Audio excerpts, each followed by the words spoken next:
Good morning, student. This is your class teacher, Miss Sunaina, and this is your second video of the chapter Light, Shadow, and Reflection.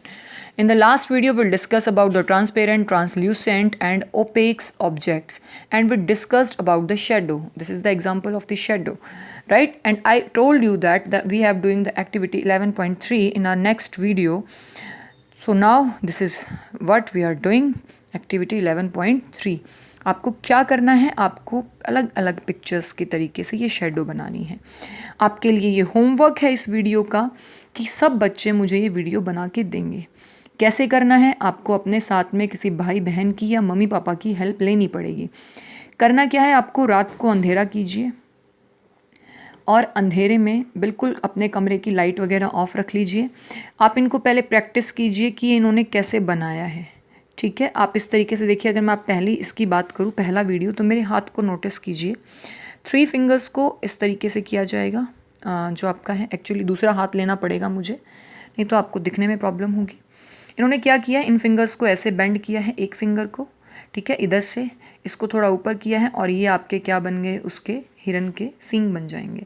तो इस तरीके से आपको इसको बनाना है. Next one देखिए, आपको क्या किया गया है, ये भी आपको थर्ड वन आपको एक डॉग दिखाया गया है. मैं ये नहीं कह रही कि आप सबके सब कीजिए, लेकिन आप जो पॉसिबल है वो कीजिए.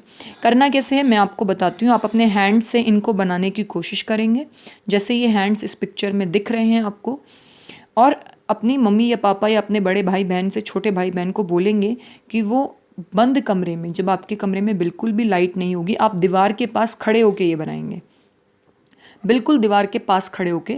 और उनसे कहिएगा कि जो फ़ोन की फ्लैश लाइट है या घर में टॉर्च होगी, तो उससे क्या करें कि आपके हाथ के ऊपर लाइट मारें.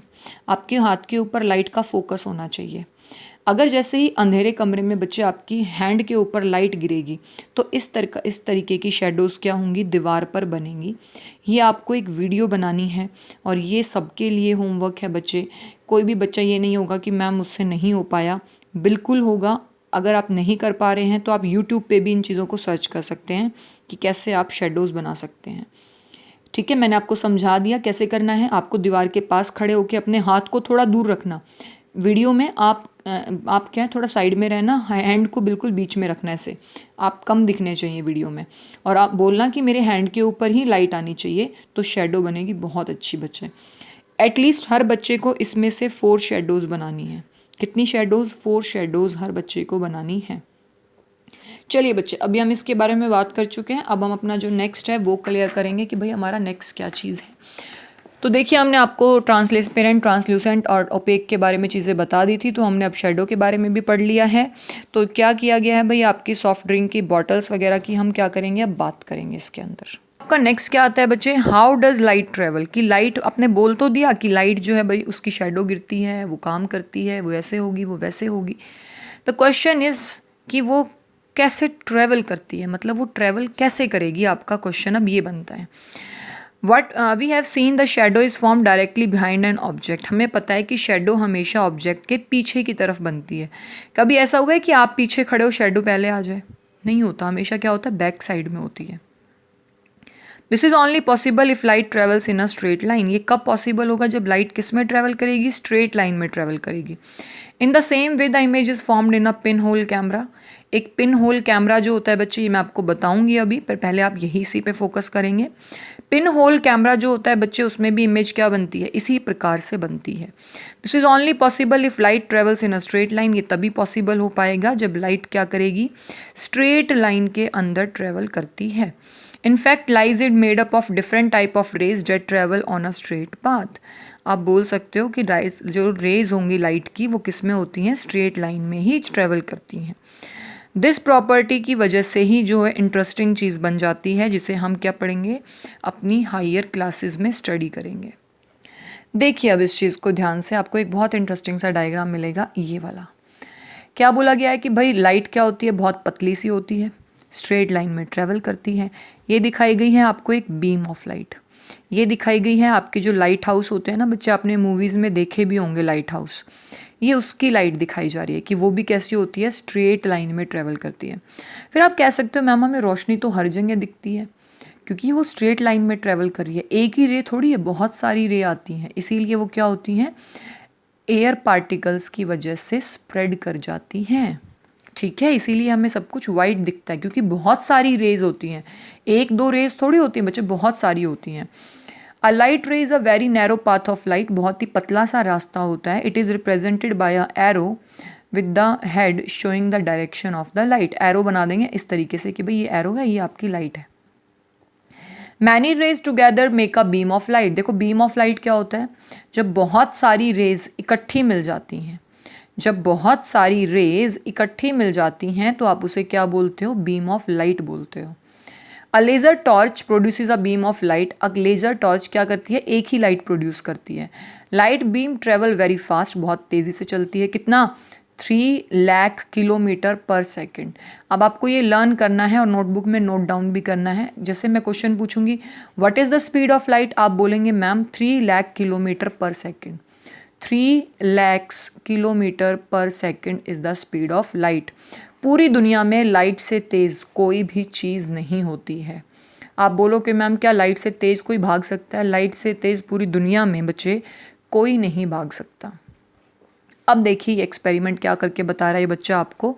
इसने एक कैंडल ली है, ठीक है, light a candle, take half length of a dark coloured chart, black colour का एक चार्ट ले लिया, अपनी दूसरी आइज़ को तो क्लोज कर दिया उसने, ठीक है, एक आई से वो देखने की कोशिश कर रहा है। टेक केयर करना है कि भाई पाइप जो बने वो सीधी बने, ठीक है, जो चार्ट पेपर हो वो सीधा होना चाहिए। नाउ बैंड अ लिटल, फिर उसको बाद में क्या करो, बेंड करके देखो तो क्या होगा, क्या फिर भी तुम्हें दिखाई देगी लाइट। तो क्या होता है, child looking at the candle, ये तो स्ट्रेट पाइप से देख रहा है, ये पाइप क्या है, बेंडेड पाइप है। तो ये भी आप करके देखेंगे और मुझे बताएंगे कि स्ट्रेट अगर आपने देखा तो आपको लाइट कैसी दिखाई दी, और अगर आपने उसको बेंड करके देखा, बेंड करके बच्चे उसको मोड़ के देखा, तो क्या आपको तब भी लाइट वैसी ही दिखाई देती है।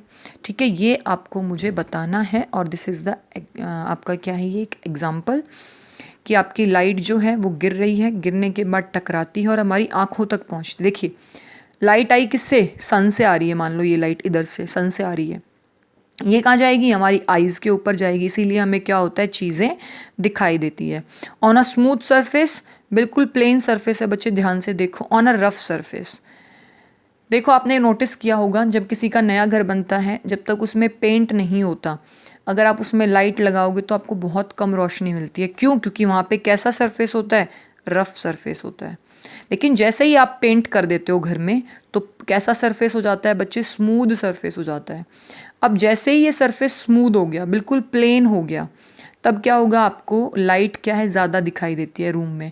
क्यों, क्योंकि स्मूथ सरफेस अपने ऊपर गिरने वाली सभी लाइट्स को क्या कर देता है, रिफ्लेक्ट कर देता है। अगर वो अपने ऊपर गिरने वाली सभी लाइट को रिफ्लेक्ट कर देगा तो हमें सब कुछ वाइट वाइट दिखाई देगा।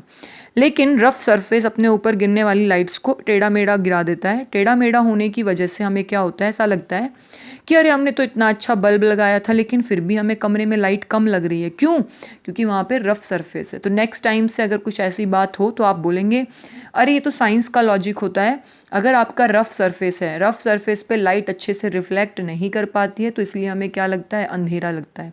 लेकिन जैसे ही आप पेंट कराते हैं तो उसका सरफेस कैसा हो जाएगा, स्मूथ हो जाएगा। अगर सरफेस स्मूथ हो गया तो आपको क्या लगेगा कि अरे वाह कितनी लाइट दे रही है ये ट्यूब। ट्यूब तो लाइट दोनों कंडीशन में ही बेटा क्या होती है, इक्वल देती है।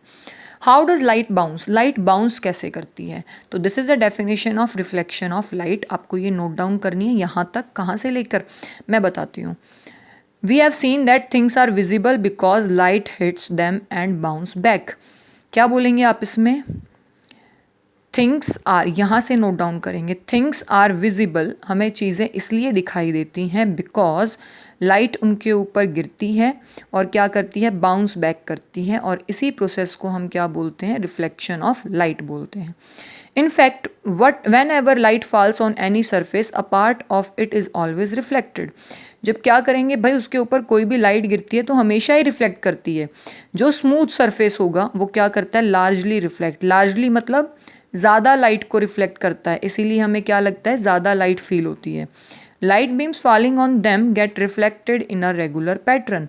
देखिए पैटर्न भी रेगुलर है, जैसे ये गिरी तो इधर चली गई, ये इधर, देखो बीच में गैप क्या है, इक्वल है। लेकिन जो कि हमारा रफ सरफेस होता है बच्चे, वो क्या करता है, डायरेक्शंस को रिफ्लेक्शन वेरीज करते हैं, इर्रेगुलर होती हैं। देखिए ये यहाँ से आ रही थी, इधर मुड़ गई, ये इधर से आके इधर टेढ़ी हो गई, ये इधर चली गई, ये इधर चली गई। तो क्या ये इक्वल है? नहीं है। तो क्या होगा? इर्रेगुलर बोलते हैं। Irregular surface, this is called diffused reflection. आप इसे क्या बोलेंगे बच्चे? Diffused reflection is the right word. ठीक है, आप मुझे अब आज 2 एक्टिविटी करेंगे, एक वो शेडो बनाने वाली और एक ये वाली एक्टिविटी। दोनों आपको करनी है और बाकी आपको ये डेफिनेशन नोट करनी है, रिफ्लेक्शन ऑफ लाइट क्या होता है। बचा हुआ चैप्टर हम करेंगे कल। ओके बच्चे, till then bye bye and take care.